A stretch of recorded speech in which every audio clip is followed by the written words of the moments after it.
Hello বন্ধুরা, তো আজকে আমি তোমাদের সাথে মালপোয়া রেসিপি শেয়ার করব।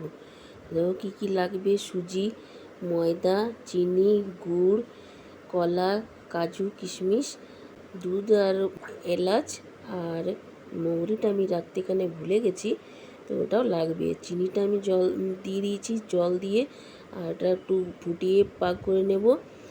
ফুটে একটু জলটা ঘন হয়ে এসছে, তখন ওটা নামিয়ে দিলাম।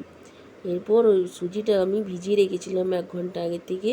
ওটাতে ময়দা, কাজু, কিশমিশ, কলা কুচি করে কেটে দিয়েছি, গুড়, দুধ দিয়ে দিলাম, আর মৌরি দিয়ে দেবো, এলাচ দিয়ে দেবো। এলাচটা ফাটিয়ে একটু থেতো করে দিয়ে দেবো।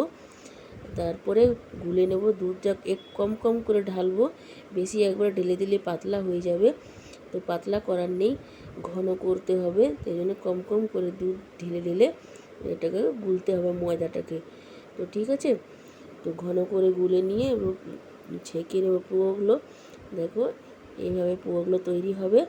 এক এক করে পোয়াগুলো ছেঁকে নিয়ে যেটা চিনির রসটা আমরা বানিয়ে রেখেছিলাম তার মধ্যে সব পোয়াগুলো ডুবিয়ে দিতে হবে।